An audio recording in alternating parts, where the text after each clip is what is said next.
Bismillahirrahmanirrahim.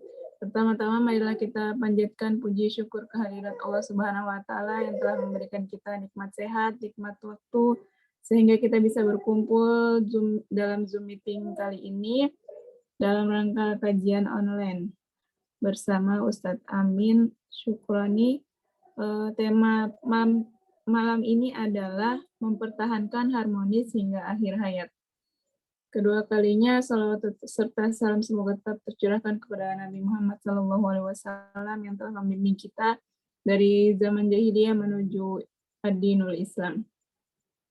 Langsung saja di sini saya akan membawakan susunan acara. Yang pertama yaitu pembukaan, yang kedua pembacaan tata tertib kajian, yang ketiga materi yang akan dibawakan oleh Ustadz Amin Syukrani LC, yang keempat tanya jawab, dan yang kelima penutup.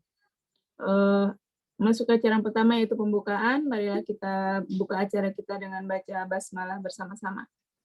Bismillahirrahmanirrahim. Selanjutnya saya akan membacakan tata tertib kajian online pada malam hari ini. Yang pertama yaitu meluruskan niat semata-mata karena mengharap ridho Allah Subhanahu wa taala. Yang kedua, semua sahabat diharapkan memasuki ruang Zoom maksimal 15 menit sebelum kajian dimulai. Yang ketiga, diharapkan mengatur penamaan ruang Zoom dengan format nama panggilan. Yang keempat, disarankan untuk mengikuti pelatihan menggunakan headset atau earphone agar bisa menyimak materi secara maksimal. Yang kelima, usahakan untuk memakai jaringan yang stabil agar mengikuti kajian dan dapat dengan maksimal. Yang keenam, disarankan untuk menyalakan video saat kajian berlangsung, namun jika ada uzur dipersilakan untuk mematikan video. Yang ketujuh, diharapkan untuk menonaktifkan mikrofon saat kajian berlangsung. Yang kedelapan, jika ingin bertanya, silakan menggunakan fitur raise hand atau menulis pertanyaan di kolom chat atau menulis pertanyaan di grup WhatsApp. Demikian tata tertib kajian pada malam hari ini.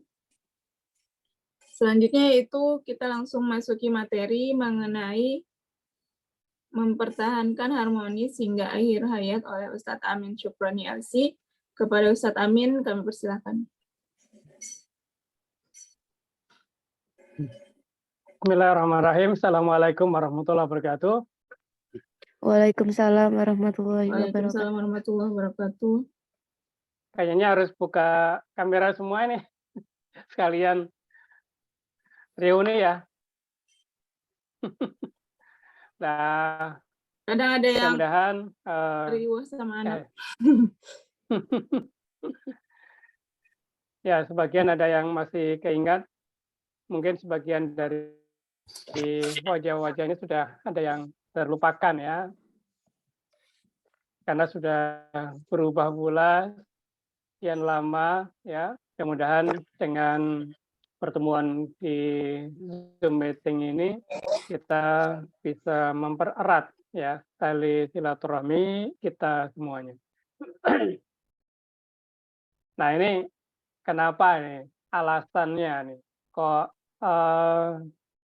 mengambil tema harmonis hingga akhir hayat ini. Kenapa ini? Oke. Baik, tema malam hari ini kita dikasih waktu sampai jam berapa ya? Sampai jam berapa kita dikasih waktu?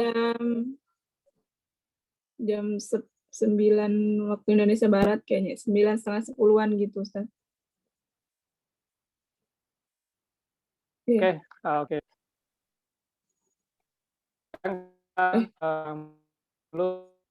Tapi berjumpa dengan mudah-mudahan Allah SWT dan kita jadi pertemuan ini adalah pertemuan yang barokah. Tentu dipilih setelah mendapatkan ya, diskusi dan pemikiran-pemikiran yang matang dan tema dirasa penting untuk kita bahas. Bagaimana yang dulu ya, saya biasa ketika ngajar dulu, saya selalu katakan saya tidak memiliki waktu khusus untuk tanya jawab. Tapi tanya jawab adalah saya berikan waktunya sepanjang penyampaian materi. Sehingga nanti kalau di antara teman-teman yang di Zoom ini bisa, jadi teman-teman yang ini nanti bisa menyampaikan ya pertanyaannya atau diskusinya.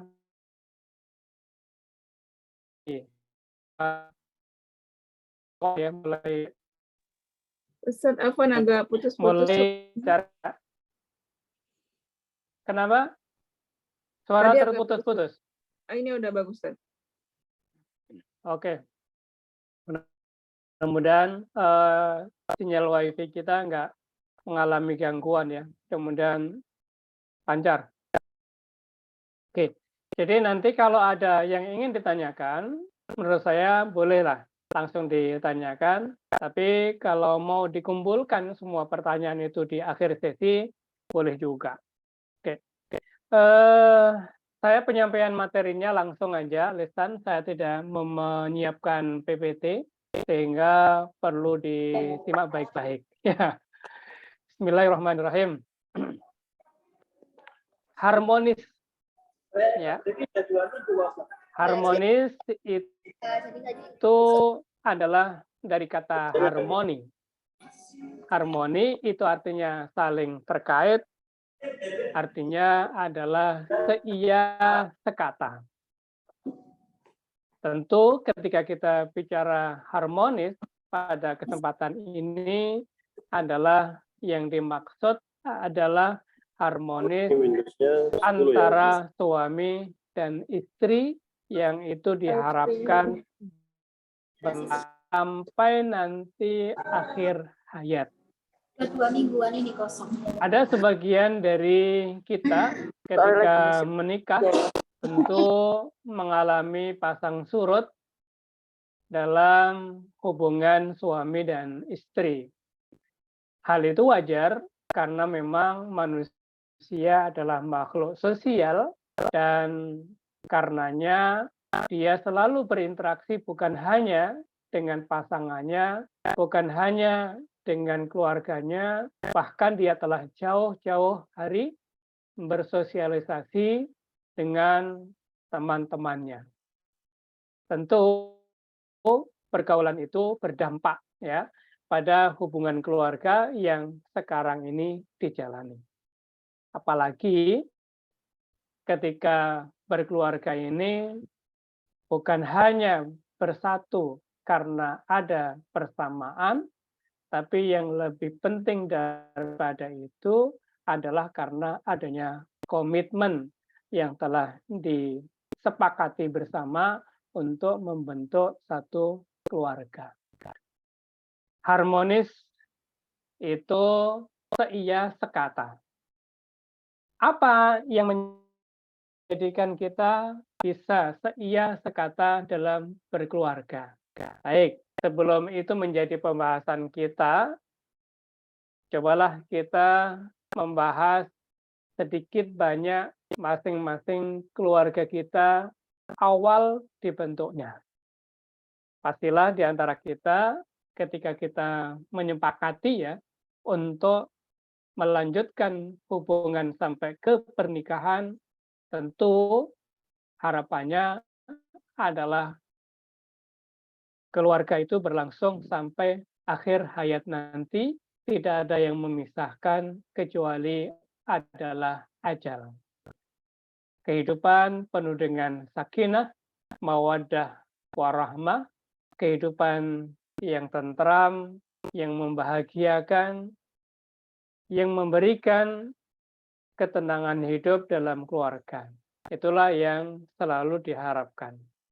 Tapi nampaknya hal seperti itu selalu mendapatkan tantangan, ya, baik tantangan itu dari dalam kita diri sendiri maupun tantangan itu dari pihak luar.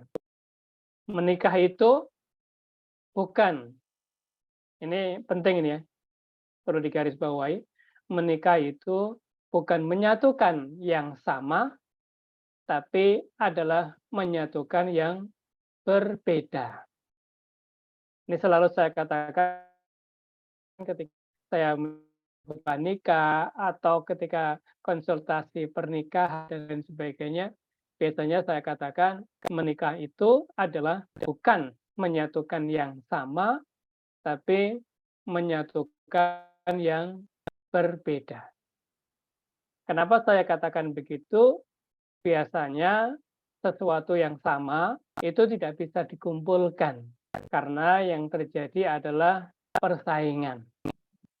Tidak mungkin laki-laki bisa disatukan dengan laki-laki, perempuan tidak mungkin disatukan dengan perempuan. Kalaupun itu terjadi, berarti ada yang salah dalam dirinya. Perenang ketemu dengan perenang, yang terjadi adalah persaingan dalam berenang.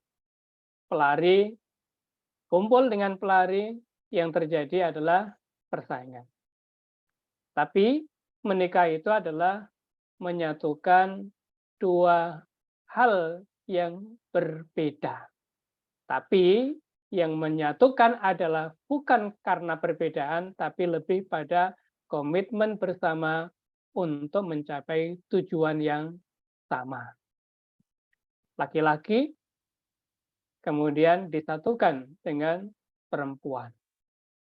Nah, perbedaan inilah yang kemudian perlu kita kelola, sehingga perbedaan ini justru saling menguatkan, bukan saling menjauhkan. Saya sering mengilustrasikan seperti ini. Kita punya mur, kita punya baut. Mur ketemu dengan emur, itu tidak ada artinya.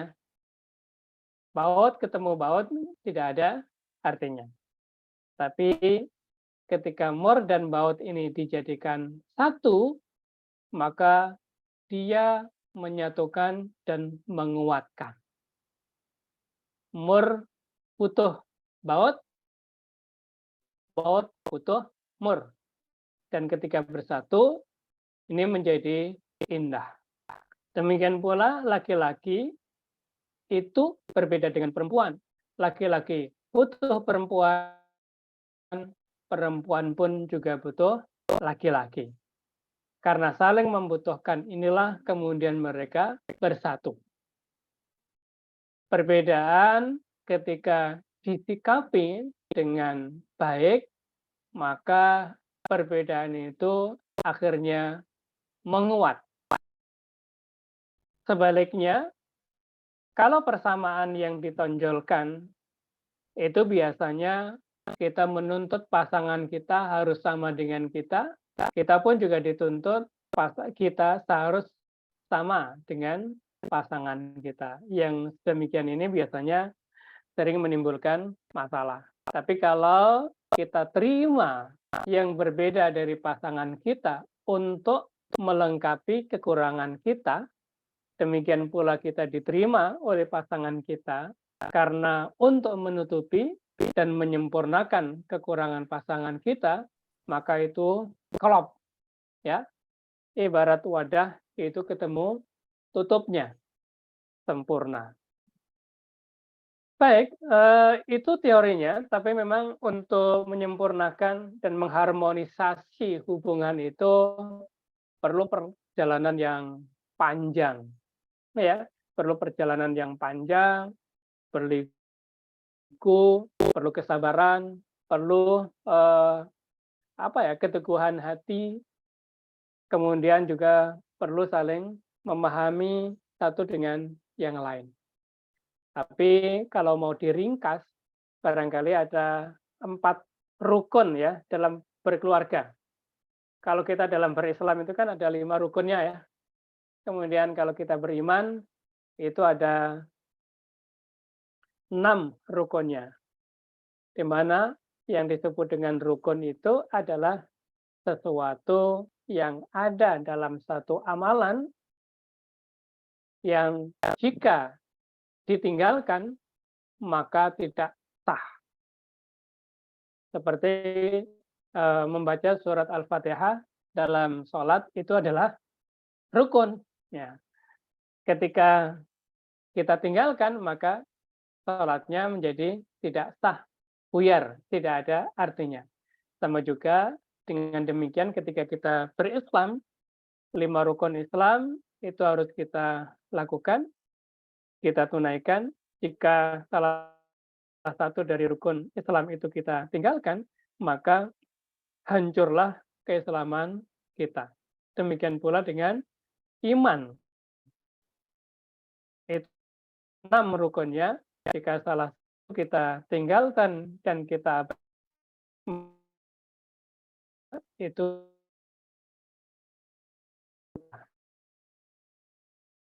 dalam ini rukun ya, ada rukun yang harus dipenuhi. Jika rukun ini diabaikan, nanti akan menyebabkan hancurnya keluarga. Tapi jika dipenuhi rukun keluarga ini, insya Allah Ta'ala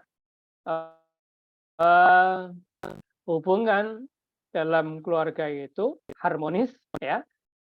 Suami dan istri harmonis, melahirkan anak-anak yang cerdas, anak-anak yang baik, karena kedua orang tuanya membangun, membina, merawatnya dengan penuh kasih sayang. Sebaliknya, jika kedua orang tuanya tidak harmonis, berdampak pada hilangnya ya suasana sakinah mawaddah warahmah, yang itu berdampak pula pada pengasuhan ya, pada pendidikan anak-anaknya. Ayahnya menginginkan anaknya ke sana, ibunya menginginkan anaknya ke sini.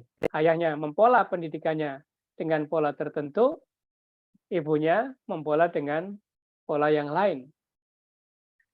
Ayahnya mendidiknya dengan keras, ibunya mendidiknya dengan sangat lembut. Kemudian akhirnya anak menjadi bingung, dan akhirnya jiwanya menjadi jiwa yang terbelah. Tidak kita inginkan. Baik. Rukun pertama ya, rukun pertama untuk membangun keharmonisan dalam berkeluarga, yaitu ta'aruf dulu ya, ta'aruf, saling mengenal dulu. Ta'aruf ini kan dari kata arafa, artinya mengetahui. Kalau ta'aruf dari kata ta'arafa itu artinya saling mengetahui. Kalau mengetahui atau arafa itu hanya satu yang aktif, kalau ta'aruf itu dua belah pihak aktif. Artinya begini, istri ya mengenali suaminya, suami mengenali istrinya, istri memperkenalkan dirinya kepada suaminya, dan suami memperkenalkan dirinya kepada istrinya. Apa saja yang perlu dikenali? Segala hal ya yang dibutuhkan untuk terjalinnya keharmonisan dalam keluarga. Tapi bukan semua hal itu disampaikan jika perkara itu hanya sekedar menimbulkan konflik dan bahan bakar yang akan membakar keluarga. Nah, ini penting ya. Jadi ta'aruf. Jadi ta'aruf itu bukan hanya sekedar mengenal siapa namanya, kemudian pendidikan terakhir pekerjaan itu adalah hal yang kita butuhkan di awal. Tapi nanti ketika orang itu sudah menikah dan Anda semuanya sudah menikah dan pasti sudah mengalami ini, yang paling penting kita kenal pribadi pasangan kita. Kita kenali bagaimana ekspresi marahnya, bagaimana ekspresi cintanya, bagaimana ekspresi cara memintanya, bagaimana ekspresi dan cara melarangnya, apa yang disukai, apa yang tidak disukai, bagaimana cara menyelesaikan masalah, bagaimana cara menghadapi masalah, bagaimana situasi kejiwaannya ketika ada masalah. Itu semuanya perlu dikenali. Dan tidak mudah itu ya untuk mengenali. Saya ini cukup lama ya untuk bisa mengenali pasangan. Bahkan sampai sekarang pun ya saya terus belajar untuk mengenali pasangan. Demikian pula istri saya juga berusaha untuk mengenali. Karena pengenalan terhadap kepribadian itu tidak cukup untuk diceritakan. Misalkan saya itu kalau punya jangan ditanya, biarkan saja. Saya butuh diam, saya butuh memikirkan. Kalau saya ditanya, maka justru saya tidak nyaman, saya malah marah. Itu bisa disampaikan, tapi tidak cukup. Pasti nanti satu saat kita itu butuh yang namanya peristiwa. Ada kejadian tertentu yang membuat kita itu jadi lebih paham dari apa yang disampaikan oleh suami kita, ya. Jadi lebih paham. Saya sangat meyakini bahwasannya yang namanya perempuan ini tidak bisa ditipu. Sangat pintar membaca, ya, sangat pintar membaca situasi. Jadi dia ngerti, wah ini suaminya pulang kerja, ini gembira apa tidak di tempat kerjanya. Ini sudah terbaca. Menyembunyikan apa, ini sudah terbaca. Meskipun dia tidak bisa mendefinisikan apa yang dia disembunyikan, tapi wah ini kayaknya menyembunyikan sesuatu. Nah, ta'aruf ini penting ya. Jadi ta'aruf saling mengenal. Makanya sepanjang hidup ya, awal-awal kehidupan pernikahan itu yang kita lakukan terus ya, mengenali pasangan kita. Kita pun akhirnya sampai pada kesimpulan, oh suamiku seperti ini. Jika dia punya masalah, dia akan menyelesaikannya seperti ini. Kalau dia diminta, maka cara memintanya adalah seperti ini. Nah, harus sampai pada tahap seperti itu. Kadang-kadang kalau kita tidak berupaya ya secara sungguh-sungguh untuk mengenali pasangan kita atau kita tidak memperkenalkan siapa kita, yang terjadi seringkali salah paham. Nah, salah paham ini kalau tidak diselesaikan, ini akan menjadi sumber masalah. Ini yang pertama ya, rukun pertama adalah ta'aruf. Maka ketika kita bersama suami, ya bersama keluarga, sesungguhnya kehidupan kita sehari-hari itu adalah proses ta'aruf. Dan ta'aruf yang paling paling mudah itu ketika kita sedang bepergian. Ketika kita sedang bepergian. Bepergian itu lebih akan mengungkap banyak hal yang disembunyikan.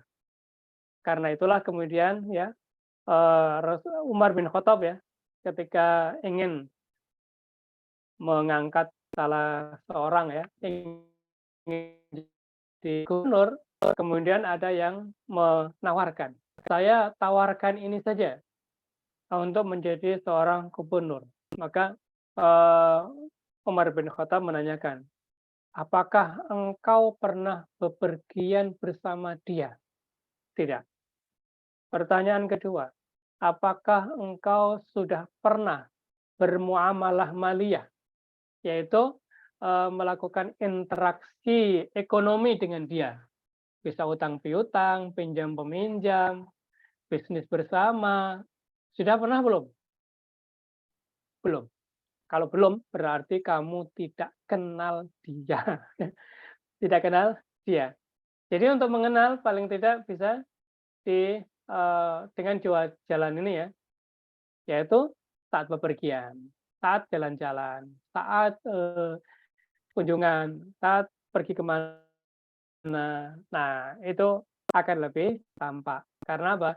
Ketika seseorang itu melakukan perjalanan, sesungguhnya kondisi yang dialami kompleks. Bukan dia menghadapi dirinya sendiri, orang lain, istrinya, anaknya, tapi juga dia menghadapi situasi perjalanan, kendaraan, laju kencangnya kendaraan orang lain, dan lain sebagainya. Karena kompleksnya yang dirasakan itulah, maka akhirnya orang itu otomatis keluar. Ya, jati dirinya yang disembunyikan itu akan tampak. Apakah dia pemarah, penyambar, apakah dia suka menyapa atau tidak, ya, apakah dia tangguh atau tidak, itu akan terlihat di sana. Oke, itu yang pertama ya. Rukun pertama adalah ta'aruf.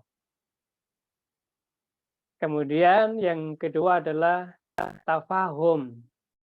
Tafahum ini adalah hasil, ya, hasil dan buah dari ta'aruf. Jika ta'arufnya baik, maka tafahumnya akan baik.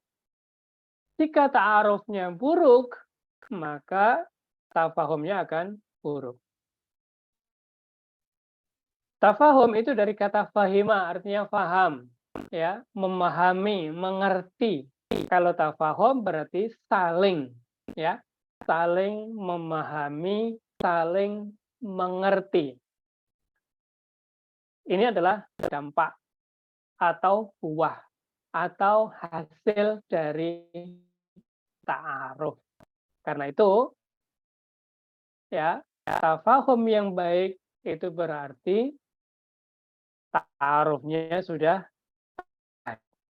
tafahumnya sudah selesai, berarti penanda ta'arufnya sudah selesai. Bagi contoh begini, ya.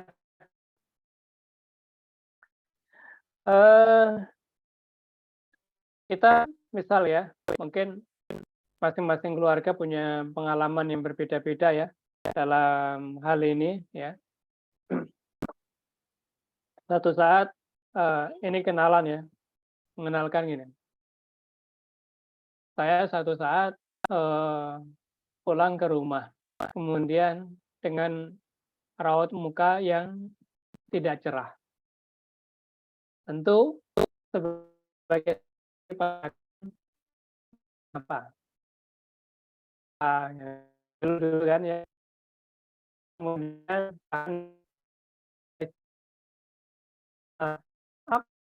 sampaikan aja. Saat itu saya nyaman kata-kata itu. Terus, Apa Ustaz, suaranya putus-putus. untuk menyampaikan sesuatu putus ya. Nah, suaranya putus-putus. Jelas sekarang? Iya Ustaz, udah. Udah jelas.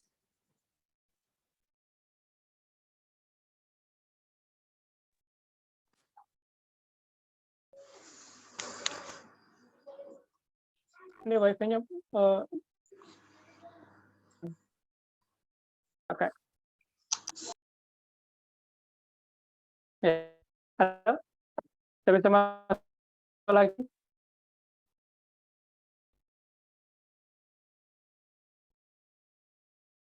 Halo,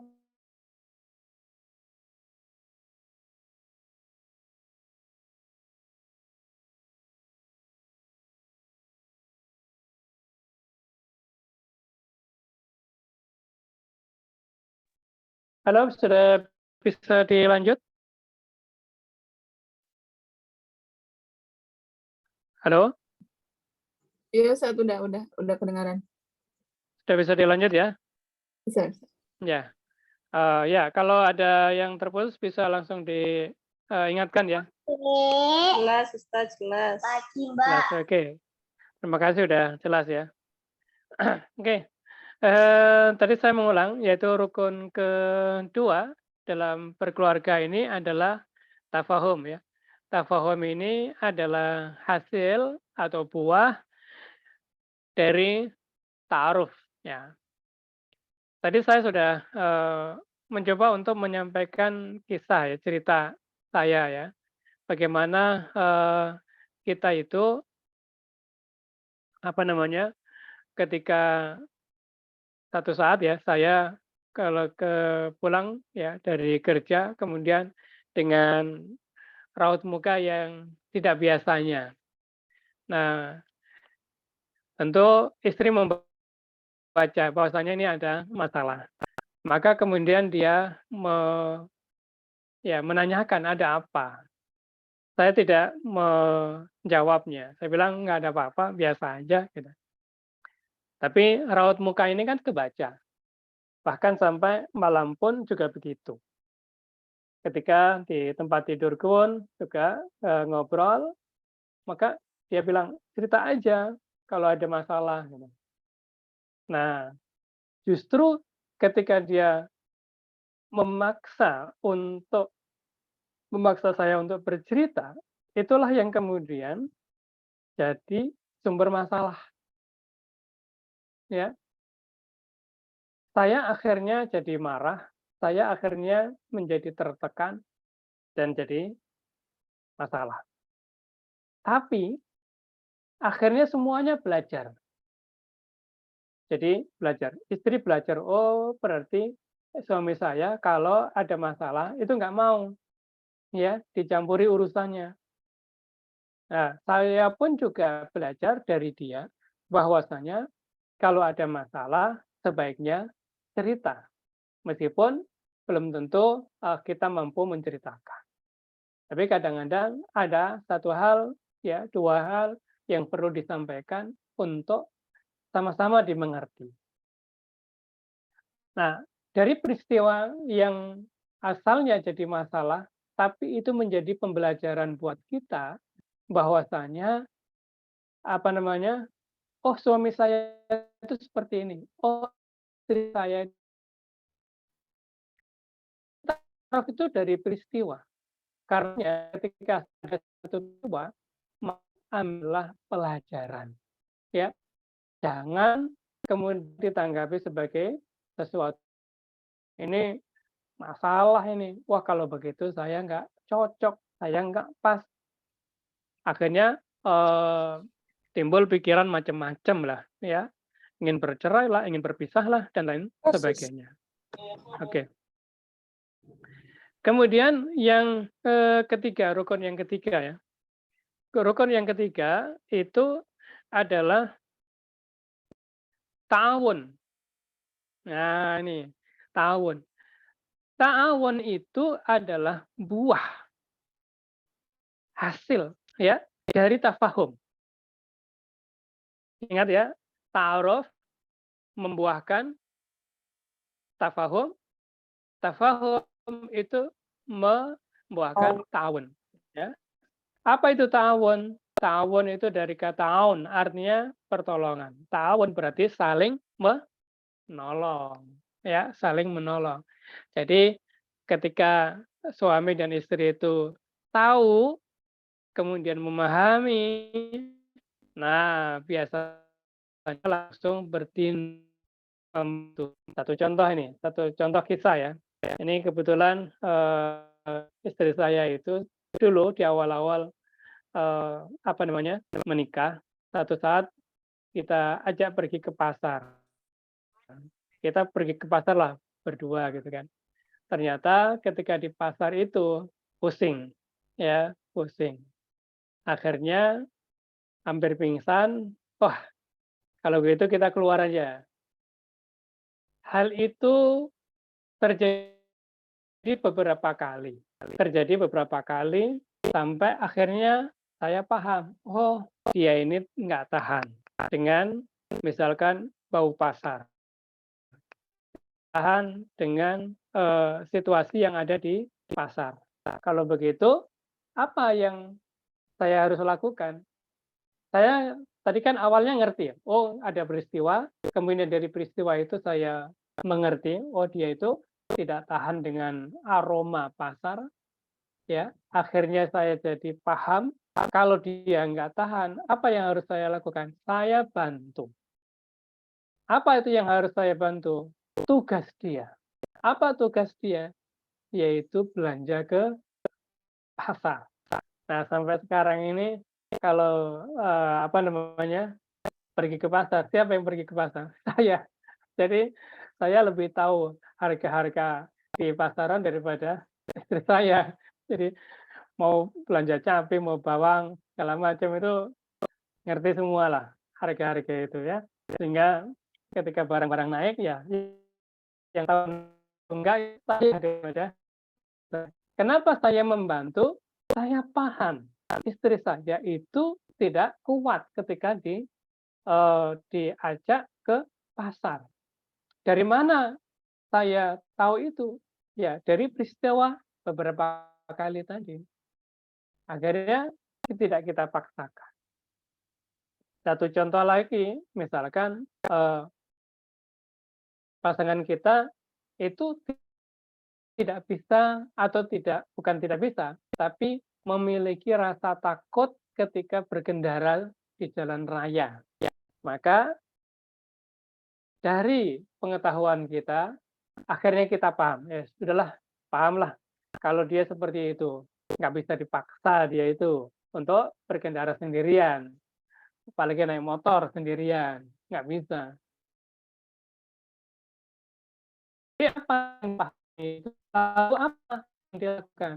Tahun menolong. Kalau begitu, saya bantu dia. Kemana dia ingin pergi, maka saya bantu. Demikian pula sebaliknya ya.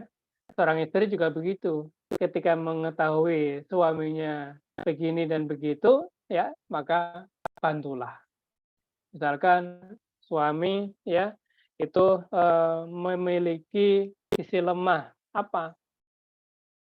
Boros dengan atur keuangan atau dia sedang tentu ini membuat situasi keluarga hubungan suami dan istri menjadi bagus ya, menjadi bagus. Nah ini penting ya. Itu rukun ketiga ya. Kemudian rukun keempat ini yang akhir adalah yaitu takaful. Takaful itu apa? Takaful itu artinya sepenanggungan. Menanggung. Bukan hanya sekedar membantu ya, tapi menanggung. Menanggung itu lebih tinggi nilainya dari sekedar membantu. Ya, takaful yaitu saling menanggung. Ibaratnya ibarat kata ringan ya, sama dijinjing, berat sama dipikul. Itu dipikul. Sehingga dengan demikian keluarga itu berjalan beriringan satu sama lain saling mendukung. Dalam kondisi seperti ini ya, suami dan istri itu ibarat sudah satu tubuh ya. Apa yang menjadi keluh kesahnya suami itulah yang juga menjadi keluh kesahnya istri. Demikian pula yang menjadi keluh kesahnya istri itu pula yang menjadi keluh kesahnya suami. Itu sudah menyatu dan tentu untuk sampai pada takaful ini perlu proses yang panjang menjadi ya, ta'aruf ya, kemudian tafahum saling memahami, kemudian ta'awun saling apa namanya? Saling membantu, kemudian takaful itu adalah saling menanggung. Kalau sudah saling menanggung itu ibarat muslim seperti yang digambarkan oleh Rasulullah SAW itu ibarat seperti bangunan. Ya, satu bangunan itu tidak hanya sekedar menjadi penumpang, tapi juga sekaligus menjadi penopang. Jika sebagian sakit, maka sebagian yang lain juga ikut merasakan sakit. Itu adalah rukun, ya rukun. Nah, saya tambahkan lagi sebelum sampai masuk ke sesi ya,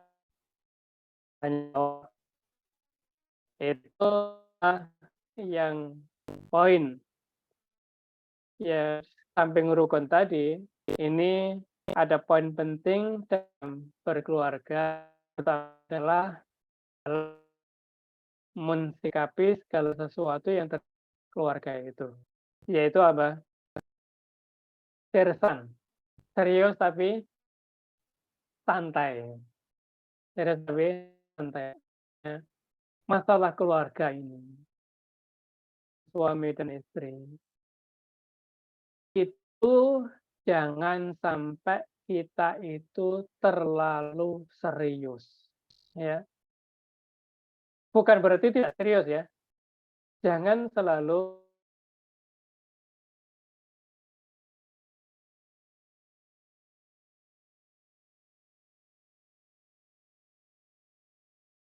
ya, sempat keluar lagi ya.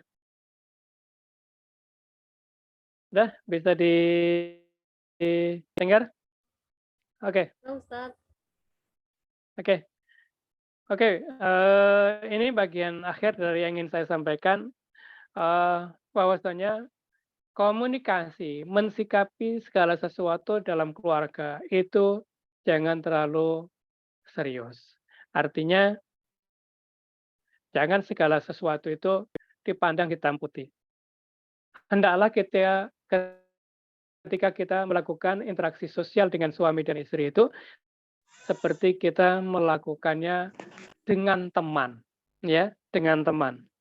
Dengan teman itu kan sebenarnya kan lebih banyak guyonnya kan daripada seriusnya.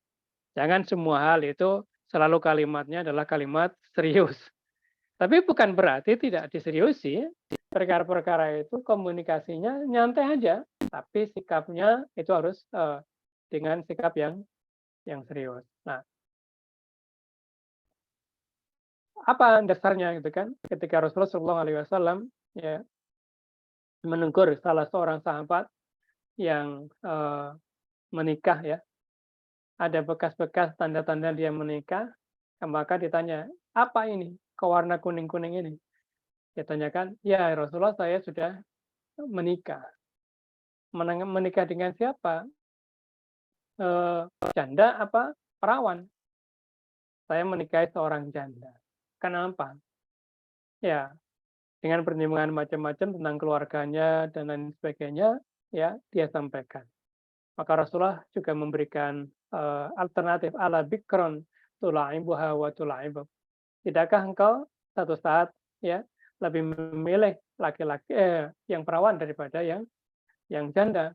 Nah, ketika ditanya seperti itu, barulah kemudian sahabat tadi menceritakan apa yang menjadi alasan. Nah, yang ingin saya garis bawahi itu adalah kata tula'ibuha wa tula'ibuk.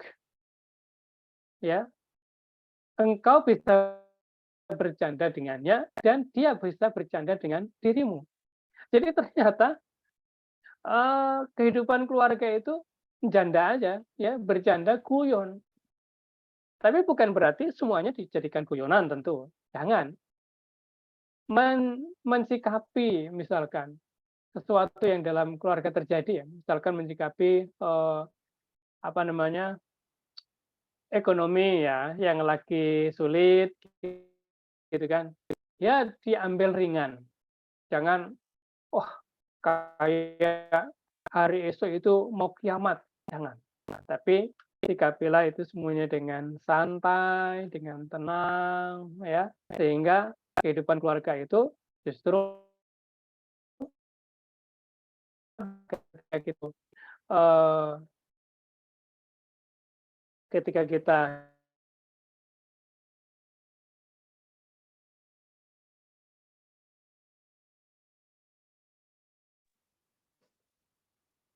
Suaranya hilang, Ustaz.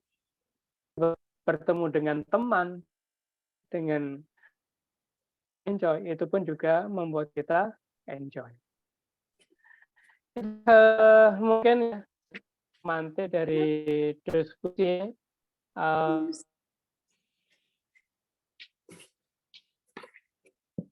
Suaranya putus-putus, Ustaz. ya, mudah-mudahan nggak terlalu panjang dan bisa ditangkap ya, ditangkap maksudnya. Agar mudah ya menangkap semua yang saya ceritakan tadi, yang sampaikan, saya akan bikin khulafah ya, artinya jadi begini. Poin pertama, harmonis sampai akhir hayat. Harmonis itu artinya saling terkait. Harmonis itu seia sekata. Poin pertama. Nah, agar suami dan istri seia sekata, maka rukun berkeluarga itu harus ditunaikan. Apa itu? Yang pertama adalah ta'aruf. Maka lakukanlah ta'aruf. Penting. Kalau dulu bulan madu yang sudah dibikin lagi ya, ta'aruf, bepergian. Kemudian yang kedua itu adalah tafahum, di mana saling memahami ini adalah buah dari ta'aruf. Harapannya ketika kita saling mengenal, maka kita saling memahami pasangannya masing-masing. Kemudian yang ketiga itu adalah ta'awun, yaitu saling membantu, menutupi kekurangan masing-masing, ya, kemudian melengkapi dan menyempurnakan pasangannya masing-masing. Dan yang keempat itu adalah takaful, yaitu sepenanggungan. Jadi dalam hal ini tidak lagi bicara tugas kamu apa, tugas aku apa, mana yang sempat, mana yang bisa, maka dialah yang berinisiatif. Sudah tidak lagi bilang minta tolong, tapi sudah tahu sendiri apa yang harus dia kerjakan.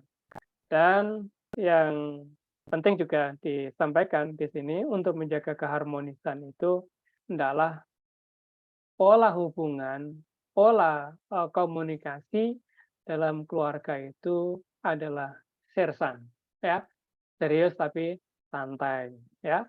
Jangan terlalu serius yang akhirnya membuat tegang dan segala sesuatu akhirnya dilihatnya hitam putih, ya. Tapi lihatlah seperti bermain, ya. Seperti kita itu berteman dengan poin Allah, ya. Mudah-mudahan keluarga dibangun ini harmonis, wallahu a'lam.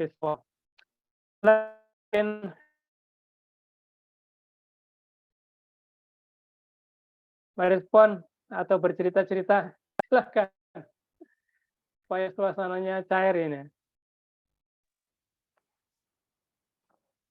Halo, silakan. Teman-teman Bisa ada yang mau bertanya atau sharing atau menambahkan? Boleh raise hand atau kirim via chat ya. Mbak Amel atau Mbak Bunga. Ya.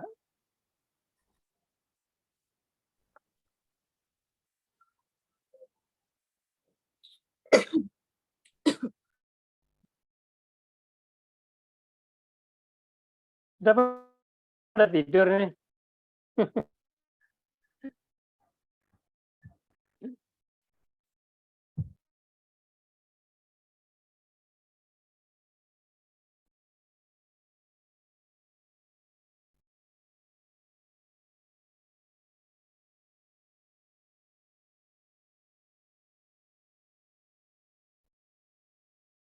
Halo?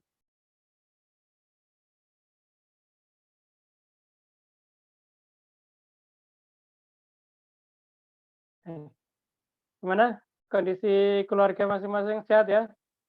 Harmonis ya? Sehat, Ustaz sehat, Ustaz. Mudah-mudahan kondisi ya, silakan. Ini Ada chat. saya Jadi, bacakan yang pertanyaan yang di chat ya, Ustaz. Ada dari Mbak Priyani Dini, tidak bertanya Ustaz, tapi saya cuma sampaikan kalau ilmu ini aplikatif, apa yang kita alami sehari-hari. Kemudian dari Mbak Anis, ini ada pertanyaan, supaya pasangan kita peka dengan keadaan caranya yang ada, caranya bagaimana ya Ustaz?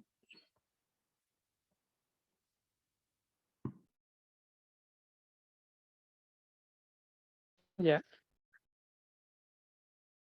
barusan. Ini agak putus-putus suaranya Ustaz.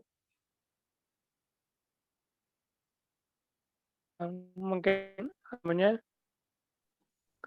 koneksi internet di rumah lagi masalah. Oke, saya mencoba untuk menanggapi ini ya, supaya pasangan kita peka dengan keadaan yang ada. Caranya bagaimana? Ya. Caranya bagaimana agar supaya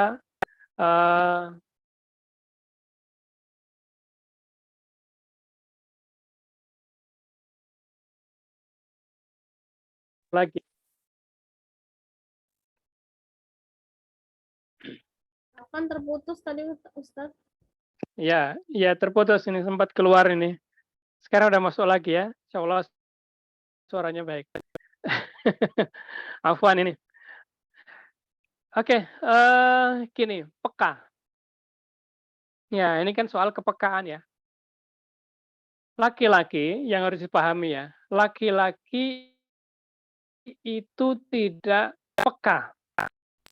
Jadi kalau diminta peka, maka yang dibutuhkan adalah kata-kata.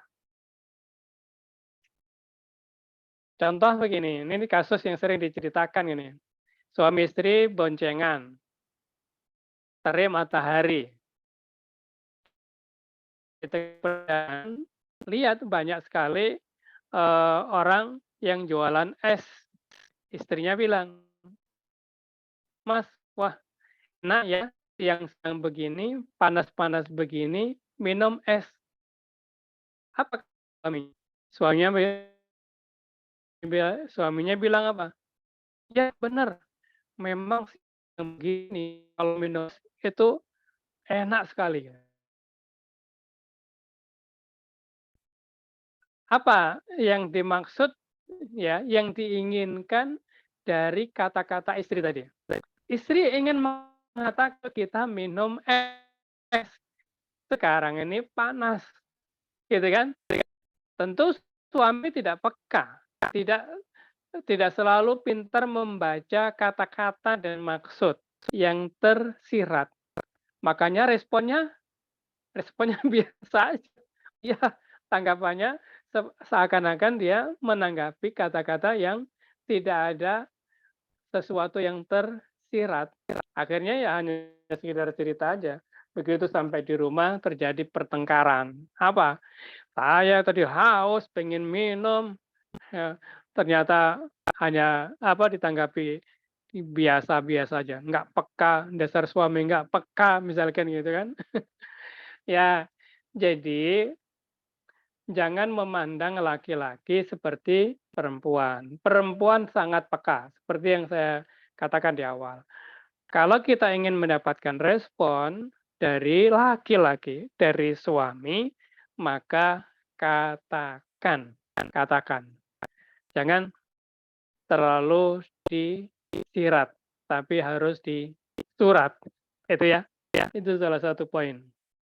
Penting juga kalau mungkin dilihat ya makalah-makalah yang terkait apa perbedaan laki-laki dan perempuan, insya Allah akan sangat banyak membantu.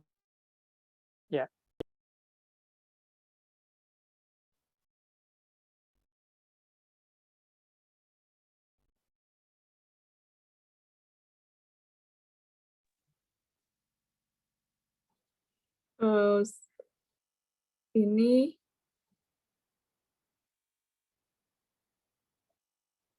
Ini ada Ya, pertanyaan lagi Ustadz. silakan. Dari Amelia. Assalamualaikum Ustadz, mohon tips menghadapi hubungan antara suami dengan ibunya yang sedang renggang. Ya, eh, antara suami dan ibunya, maksudnya ini ibunya siapa ini? Mertua atau ibu sendiri nih?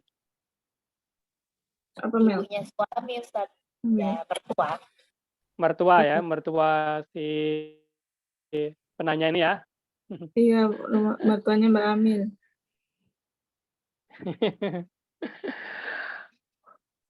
Ya, mertua orang lain ini menanyakan perihal orang lain.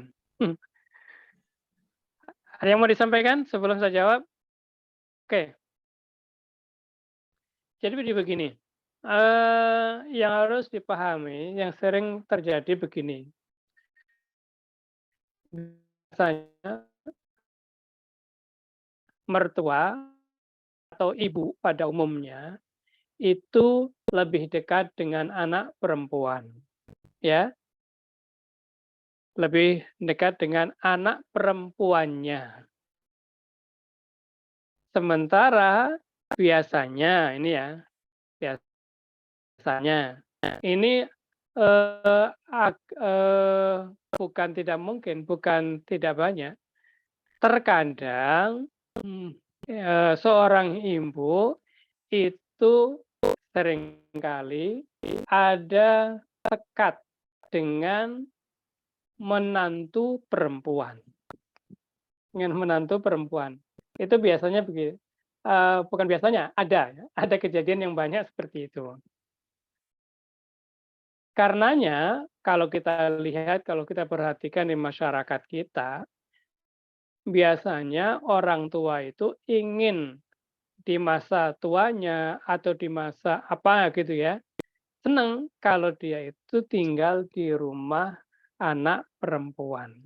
Sementara kalau dia harus tinggal bersama anak laki-lakinya, yang di situ berarti ada menantu perempuan, ini biasanya ada sedikit sekat.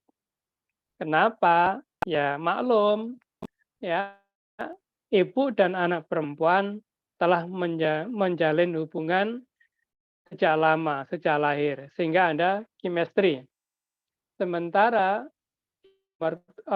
ayah atau dengan menantu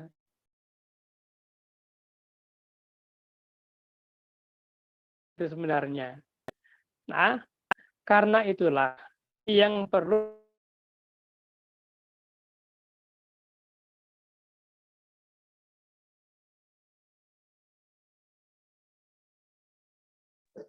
Suaranya hilang Ustadz.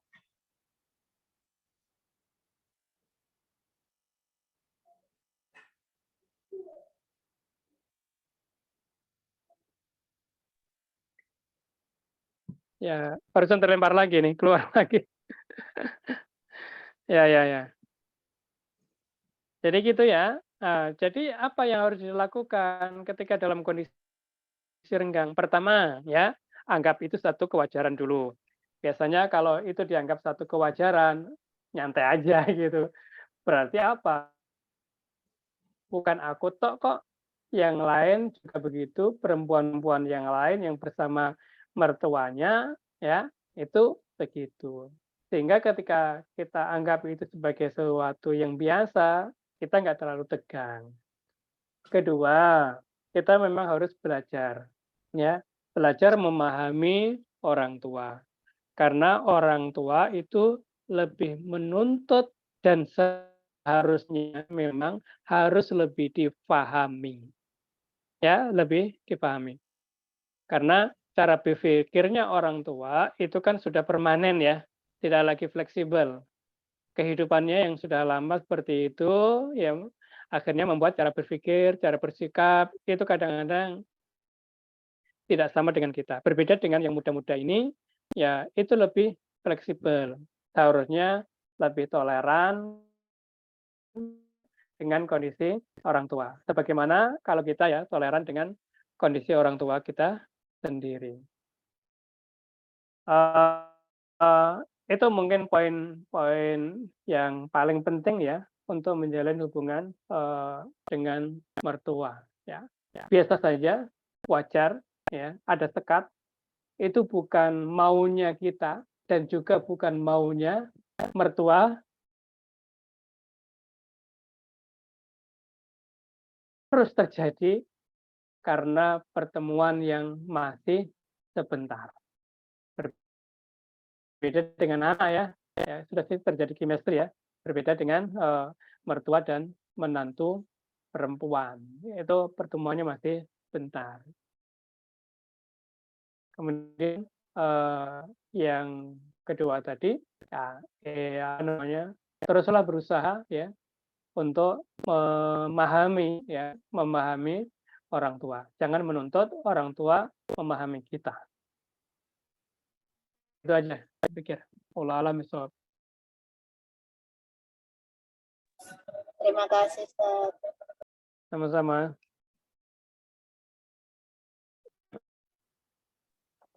Terus Dian Bunga tadi ada raise hand kah?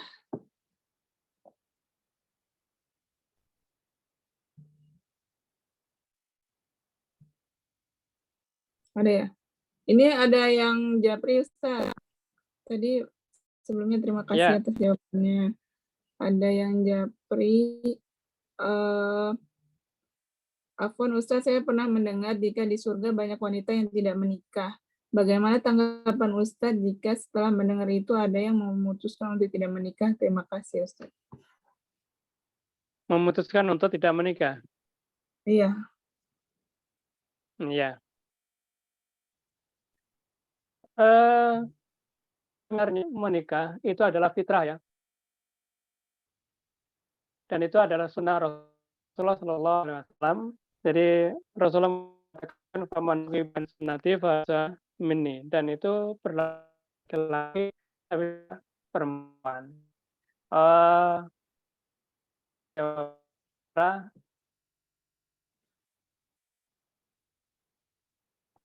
di antara adalah minan nisa wal banin wal qanatiril muqantarah minadz dzahabi wal fiddah dan seterusnya.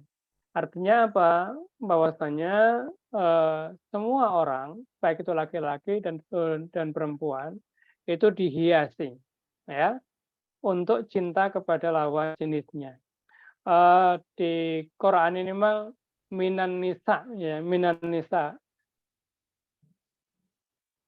Cinta itu lebih tampak di laki-laki daripada perempuan. Tapi bukan berarti perempuan tidak laki, ya tetap sama kan. Makanya fitrahnya itu membutuhkan pasangan. Tapi kalau jika takdir menghendaki lain, dan takdir ini bukan hanya juga demikian, bukan berarti syarat masuk surga itu kan harus menikah, ya. Yang perempuan pun tidak harus memaksakan diri.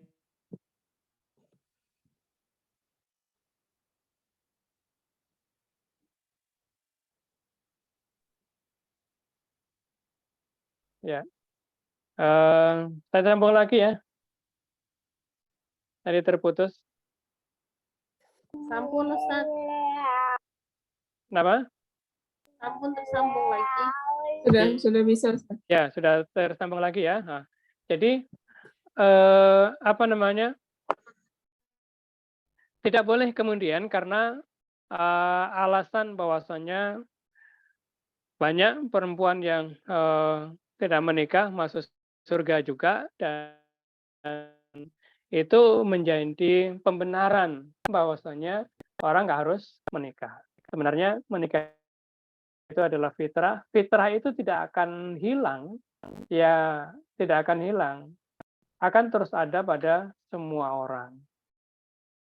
Dan jika ya ada orang yang mengatakan ya tidak ingin menikah, saya yakin itu sebenarnya hanya sekedar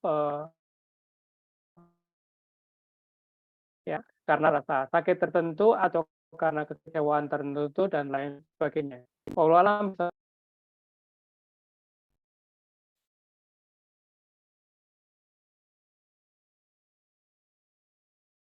Ya, silakan dilanjut.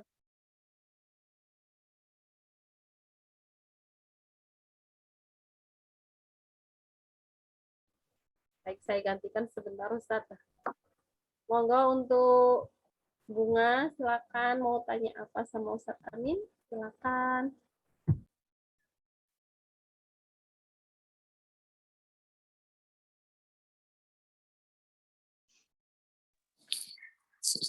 Terima kasih. Apa ya Kak Amel? Agak terputus. Aduh, pakai headset dulu. Terima kasih untuk waktunya. Ya. Assalamualaikum warahmatullahi wabarakatuh. Ustadz, sehat Ustadz? Waalaikumsalam warahmatullahi wabarakatuh. Alhamdulillah sehat. Gimana? Jazakallah khair Ustadz ya Gimana? ilmunya. Ini mau minta nasihat Ustadz kepada saya pribadi. Mungkin bisa mewakili teman-teman semuanya, kakak-kakak kelas. Ustadz kasih nasihat dong buat kita para istri yang dikit-dikit apa ya, bukan ya bisa dikatakan cemburu iya atau lebih ke curiga Ustadz gitu loh. Kayak was-was cemas gitu Ustadz dengan kondisi misalnya suami yang kerjanya itu mobile dan jam terbangnya nggak tentu kayak gitu Ustadz. Karena kan suami saya kan pengusaha, jadi kan ya jamnya nggak tentu gitu lah Ustadz, bukan kayak pegawai yang pagi sore seperti itu. Jadi selain doa ya Ustadz ya, selain doa, bagaimana tips atau nasihatnya begitu Ustadz?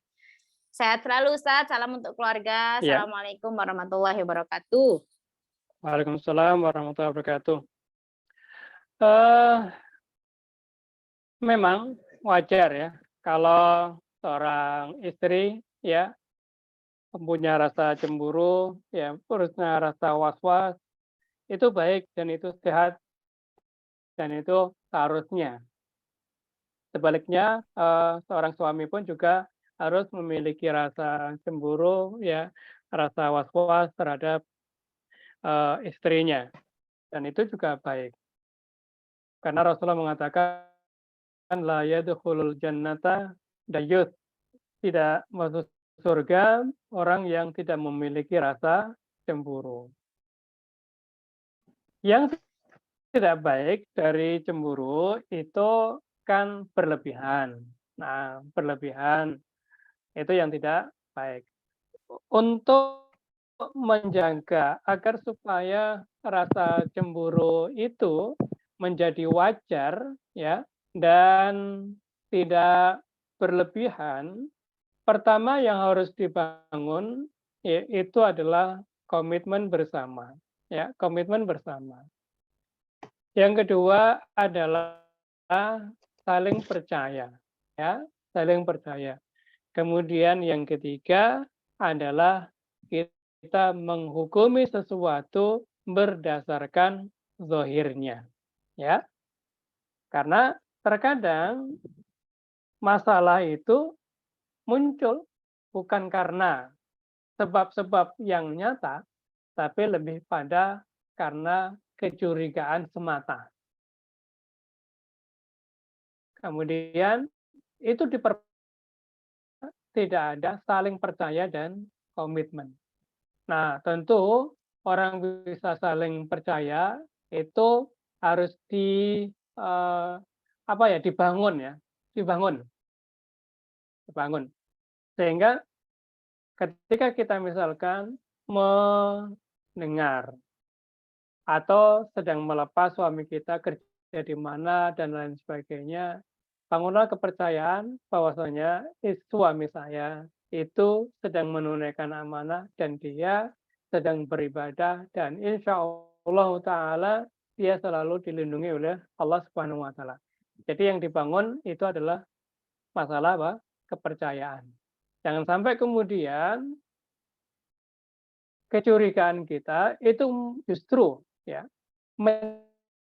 menjadi kadang-kadang ini menjadi alasan ini ada ya untuk justru membuktikan gitu. Jangan sampai ya membuktikan. Saya misalkan ya ada apa namanya ya, saya kebetulan gini, bagian dari pekerjaan hari-hari saya itu adalah menjawab konsultasi. Nah, khususnya adalah konsultasi keluarga. Ada terkait dengan talak, terkait dengan suami dan ipar dan lain sebagainya. Segala hal yang biasa terjadi dalam keluarga. Ada yang memang begini, tipe laki-laki ketika dicemburui bukan tambah takut, tapi malah ada yang justru malah membuktikan apa?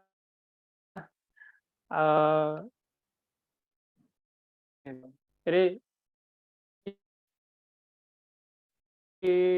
saya lakukan, naudzubillah min dzalik, seperti itu. Karenanya mereka-mereka yang sudah mengenal ya satu sama lain, insya Allah akan terbangun kepercayaan. Jika tadi ada suudzon, was-was dan sebagainya, menurut saya yang harus dibangun kembali itu adalah ta'arufnya. Ayo kenali sebenarnya tipe seperti apa. Setelah insya Allah kita memahami, oh kalau dia sedang ke sana,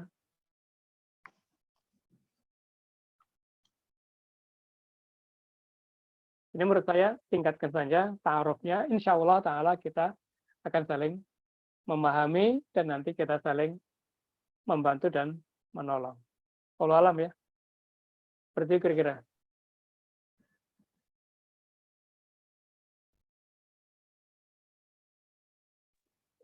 Silakan, mungkin ada yang menambahkan. Tidak harus saya yang harus bicara ini. Saya justru juga pengen juga menyerap informasi dari teman-teman yang ada di sini.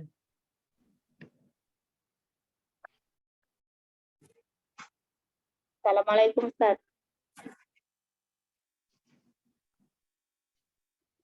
Waalaikumsalam warahmatullahi wabarakatuh. Ustaz, ini silakan. kan kebetulan memang menyimpan kotaknya Kak Lala ya. Jadi apa itu namanya? mengikutin kegiatannya Kak Lala yang akan ada Institut Khadijah. Iya. Ya. Pertanyaan saya untuk yang laki-laki apa ada Institut Adam gitu, Ustaz? Ustaz, mau ancang-ancang masukin anak laki saya, Ustaz, biar menjadi suami yang soleh gitu, Ustaz. Iya. Baik, ini bisa saya tanggapi begini. Kebetulan saya dan istri, ya, Bu Lala, itu sedang diamanai sebuah yayasan, yaitu Ijen Barokah namanya, untuk untuk melaksanakan pendidikan, pembinaan calon ibu dan pendidik anak. Ya. Mahasiswanya ataupun pesertanya ini adalah mereka yang sudah lulus SMA atau berusia 17 tahun. Ya. Mereka itu nanti dibina dalam satu tempat yang kita sebut dengan rumah ya, ataupun asrama begitu kan. Nah, di situ dibina selama 6 bulan. Ini baru angkatan pertama ya. Angkatan pertama, mereka nanti yang ikut di pendidikan ini, nanti akan kita buka di Oktober ya. Oktober itu sudah pembelajaran ya. Itu mereka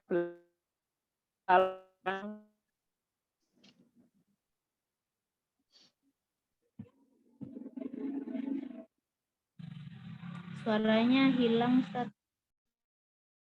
Juga akan belajar tentang keterampilan. Hilang ya? Sudah mulai muncul lagi? Sudah? Sudah, Ustaz. Hanya, Sudah muncul lagi. Sudah ya? Sudah muncul, ya. Jadi peserta di Khadijah Institute, ya namanya Khadijah Institute, yaitu lembaga pembinaan calon ibu dan pendidik anak.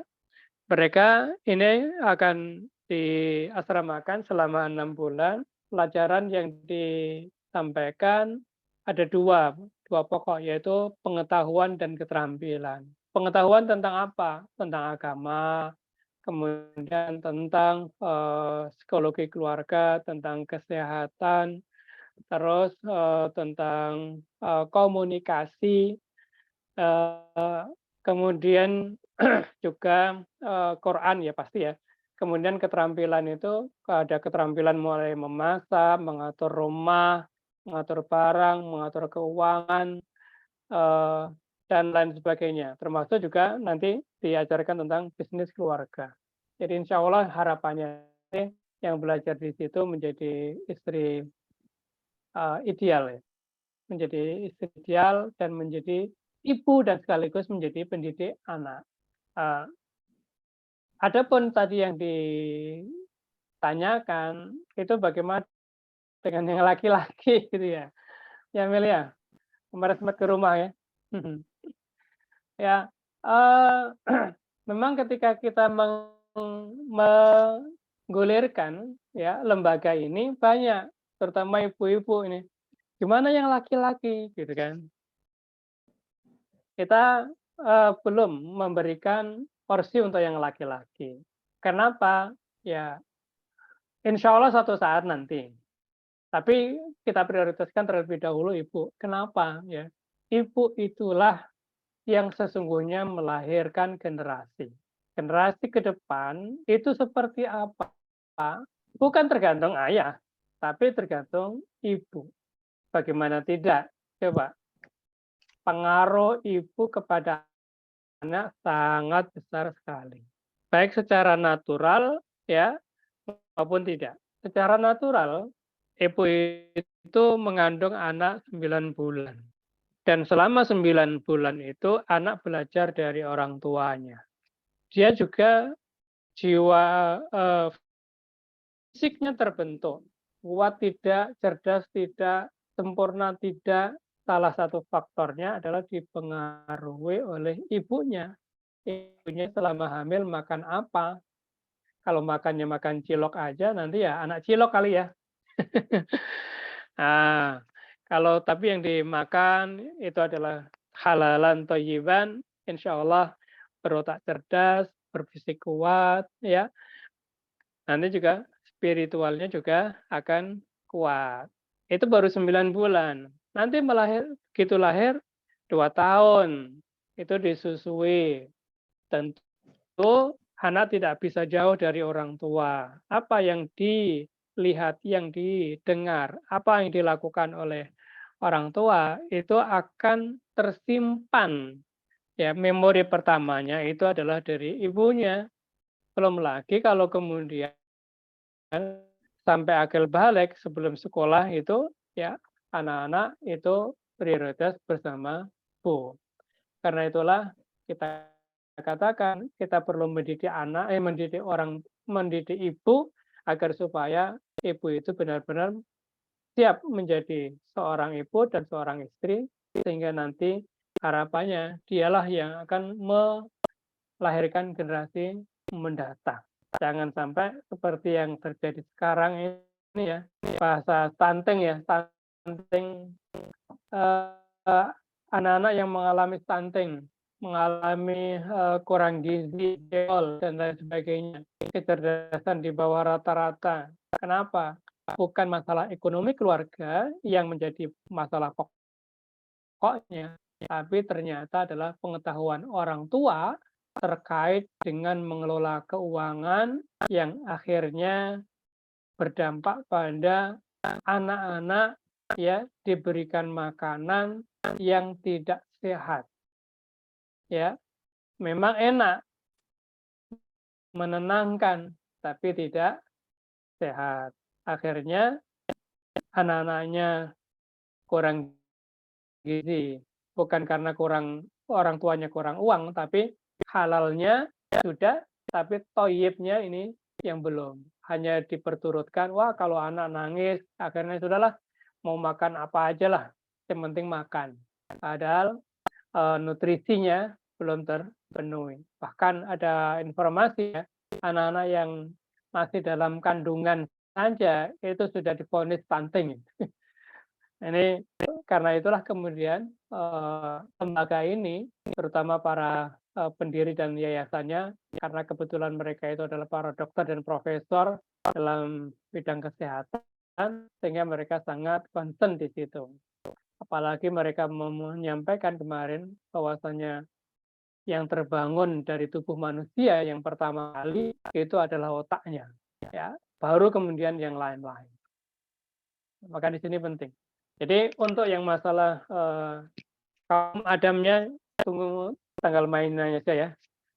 Insya Allah direncanakan karena ini banyak pertanyaan juga. Ya, itu Mel. Terima kasih, Ustaz. Sama-sama. Insya Allah anak saya harus masuk. Amin, amin. Harus ya.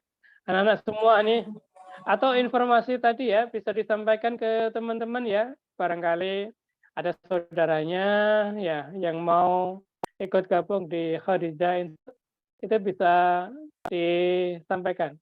Jadi asrama nanti fungsinya bukan seperti asrama pesantren Persis ya. Bukan ya. Itu nanti asrama itu laboratorium keluarga, laboratorium rumah tangga. Jadi mereka nanti akan mendesain sendiri belanja bulanan, mendesain sendiri waktu ya dan kegiatan. Mereka tetap bisa keluar rumah ya, masuk rumah ya sesuai dengan ketentuan yang berlaku ya. Jadi tidak kayak di pesantren Putri ya, yang seminggu sekali belum tentu keluar ya. Kali ini justru mereka harus pergi ke pasar, mereka harus bertetangga, mereka juga harus berinteraksi sosial gitu ya. Karena nantinya memang itulah yang dibutuhkan ketika mereka benar-benar berkeluarga. Silakan. Siap, Ustaz. Terima kasih, Ustaz. Sama-sama.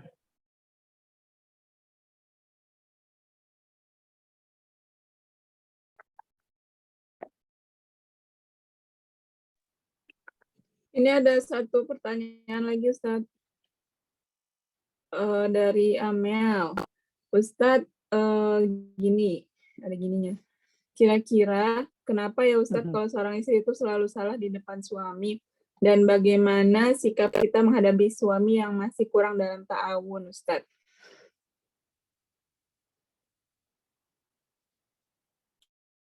Ya, baik.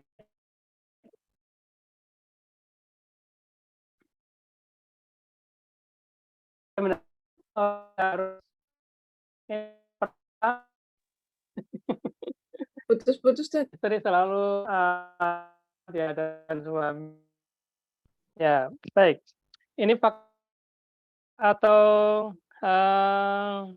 dugaan semata ya, bahwasanya istri selalu salah di hadapan suami.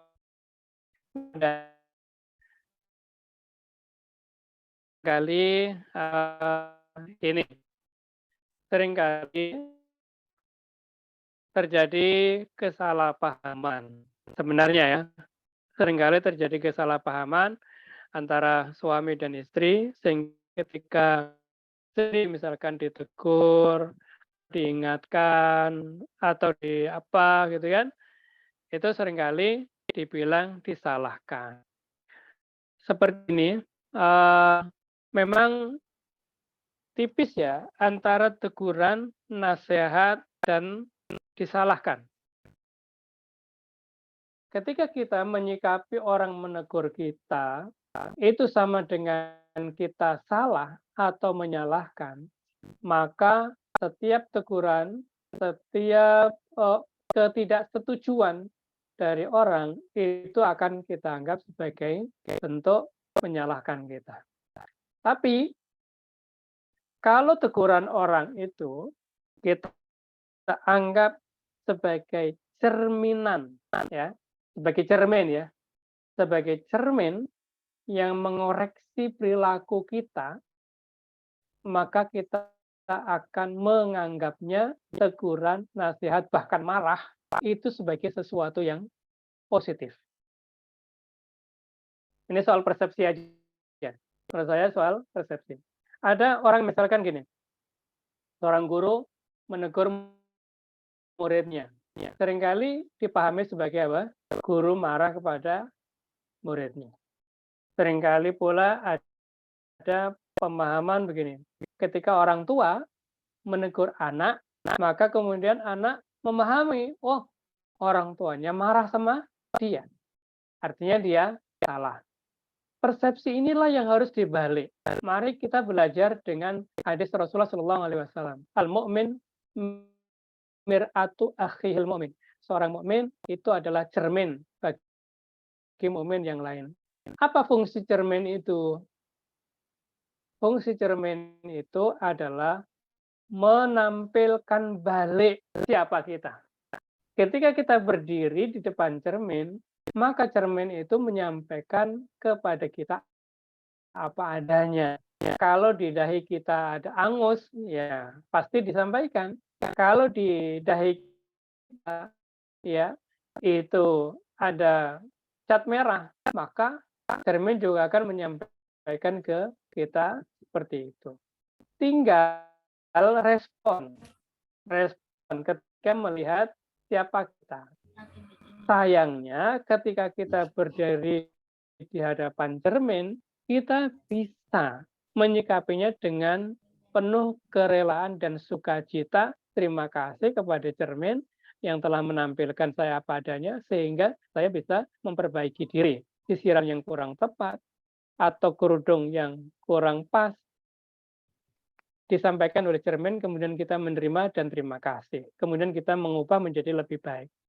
Tapi giliran manusia yang menjadi cermin, kenapa kita berubah sikap terhadap cermin itu? Nah, inilah yang seringkali terjadi. Ketika orang ditegur, ketika orang diingatkan, bahkan ketika orang dimarahi, selalu penilaiannya adalah negatif. Kita diingatkan dengan hadis Rasulullah SAW mengatakan, ad-dinun nasihat. Agama itu adalah ketulusan. Ya, ketulusan. Apa ketulusan kita? Nah, kita sebagai istri, apa bentuk ketulusan kita? Bentuknya adalah kita tidak ingin istri kita tidak baik di mata orang. Maka untuk itu kita perlu apa? Luruskan ketika dia tidak baik, minimal sesuai ukuran kita. Demikian pula ketika suami itu tidak kelihatan tidak baik di mata orang, maka perlu kita ingatkan. Nah, disinilah berlaku firman Allah Subhanahu wa taala, hunna libasul lakum wa antum libasul lahun. Mereka itu, ya, yaitu laki-laki ataupun perempuan adalah pakaian. Mereka perempuan itu adalah pakaian bagi laki-laki, dan laki-laki adalah pakaian dari merupakan pakaian dari perempuan. Saya pernah sampaikan ini waktu dulu, kalau nggak salah, khutbah nikah di rumahnya Amel ini, Probolinggo.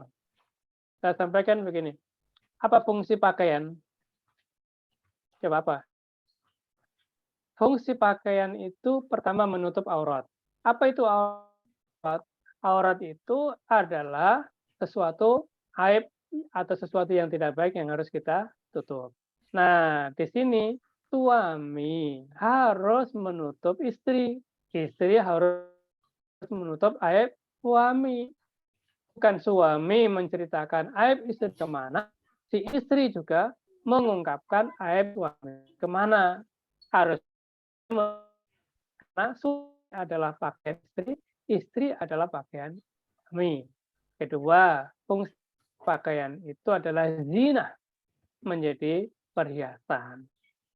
Apa artinya? Sosok suami itu menjadi hiasan, menjadi kebanggaan istrinya, ya. Orang memandang seorang wanita dengan bangga. Kenapa? Oh, suaminya itu begini, begini, begini. Nah, itu kan suaminya jadi hiasan istrinya. Demikian pula istri itu menjadi suami. Jangan sampai kemudian karena perilaku istri, karena penampilan istri, akhirnya yang tercela atau yang ternoda siapa? Yang ternoda atau yang tercela atau yang tidak baik jadi suaminya. Wah, suaminya memang nggak ngereken. Atau sebaliknya, wah, istrinya memang nggak ngereken. Harusnya apa?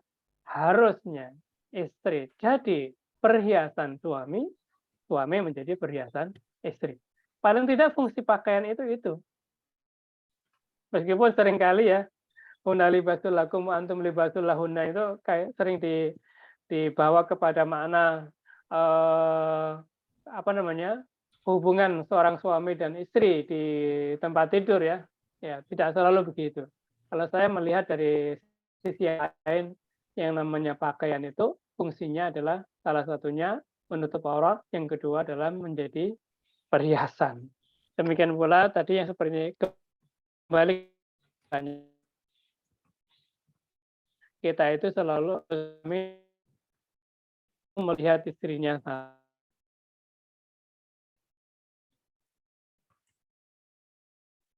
merasa selalu disalahkan. Tapi kalau seandainya kita menyikapi teguran itu sebagai oh istriku, oh suamiku peduli kepada aku, sehingga dia selalu supaya aku tidak salah dan lain sebagainya. Wallahu a'lam. Silakan.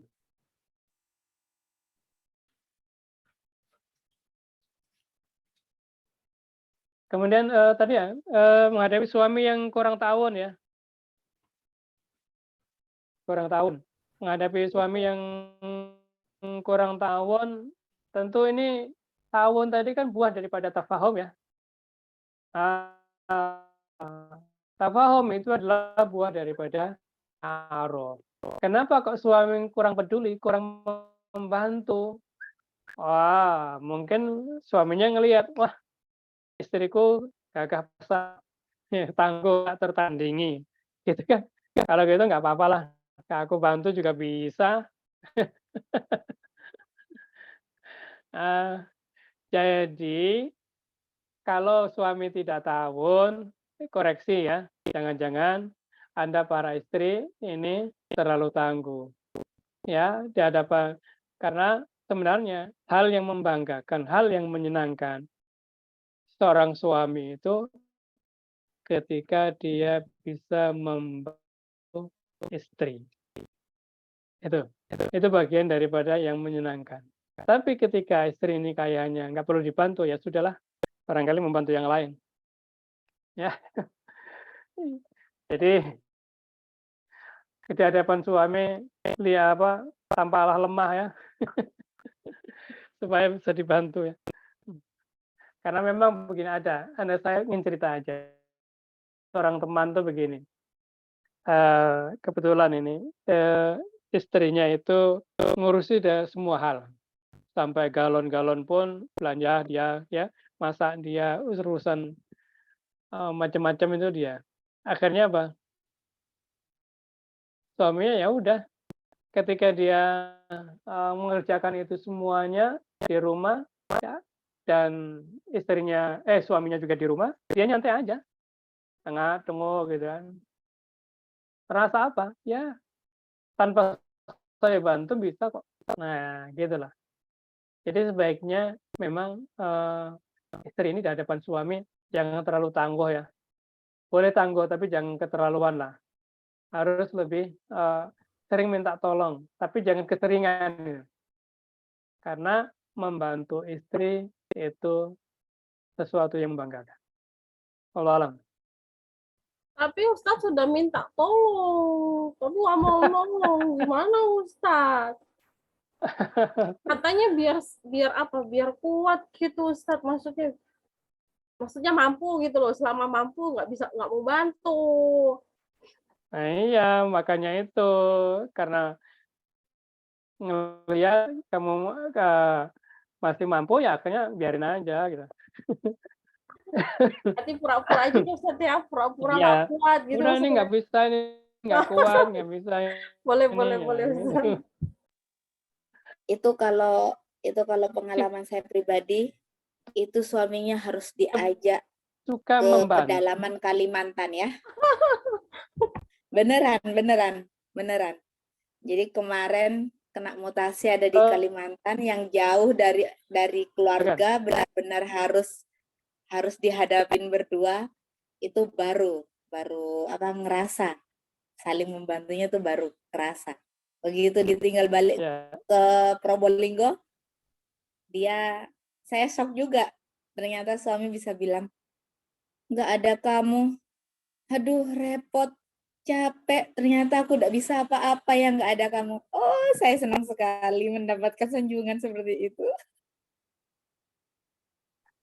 Nah, bisa dicontoh Kak, Masya Allah. Atau mungkin di depan kamarnya tuh dikasih informasi ya, ditulis ya. Maaf, saya bukan Gatot Kaca.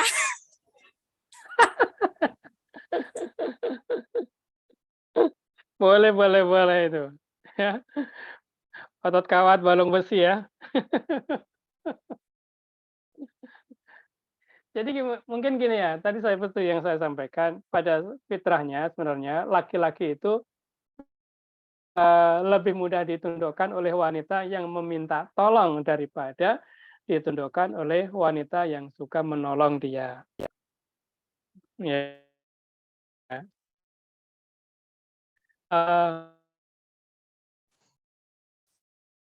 Begitu ya. Minta tolong dong, ini antarkan ini, nah gitu kan, kepada laki-laki gitu kan. Nah, itu lebih merasa tapi itu tadi mungkin ya, mereka mengetahui bahwasanya istrinya itu adalah sudah benar-benar susah gitu kan, perlu dibantu, mengerti, insya Allah mereka tahu. Ya suatu saat lah mereka itu perlu ditinggal ya sehari 2 hari, bagaimana menjadi bujangan menjadi bujangan kembali. Ya. Dan seperti itu.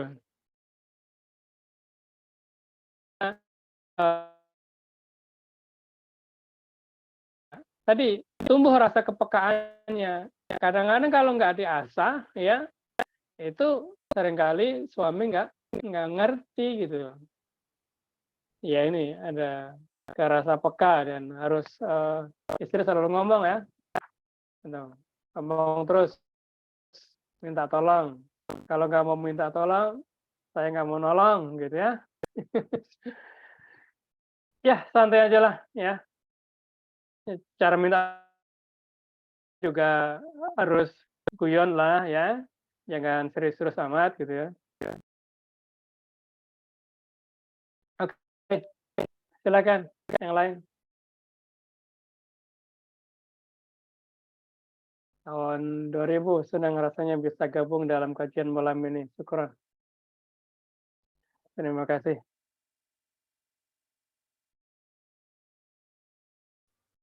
Monggo Kak Siti Mariam bisa dibuka mungkin Ustadz. Mau nostalgia. Reuni ya Ustadz ya.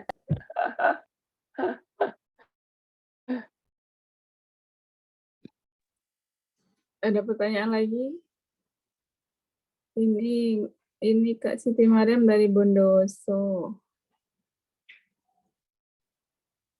Silakan. Reuni aja kayaknya.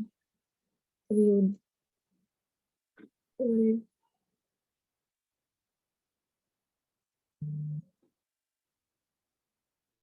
Oke, kalau sudah tidak ada pertanyaan, karena sudah malam juga ya, sudah 8:30 ya di sana. Di saya setengah 10. Di saya jam 10, setengah 11.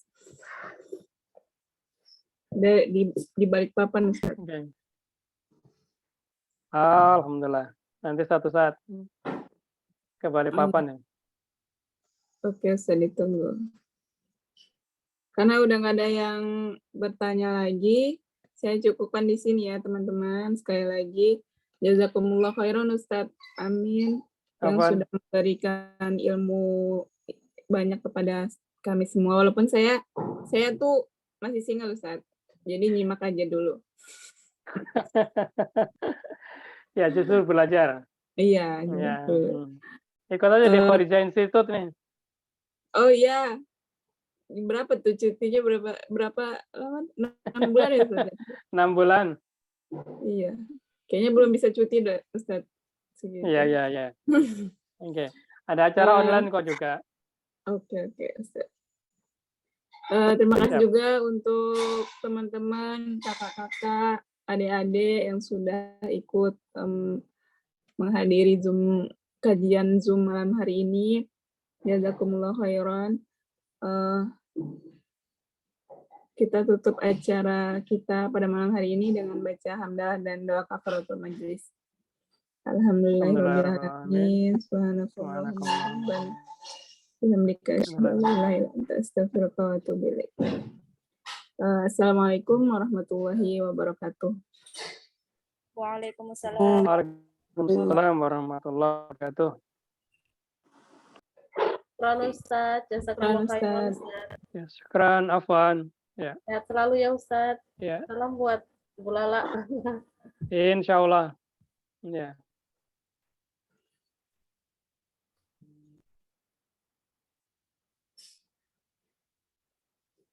Aku live ya. Terima kasih semua.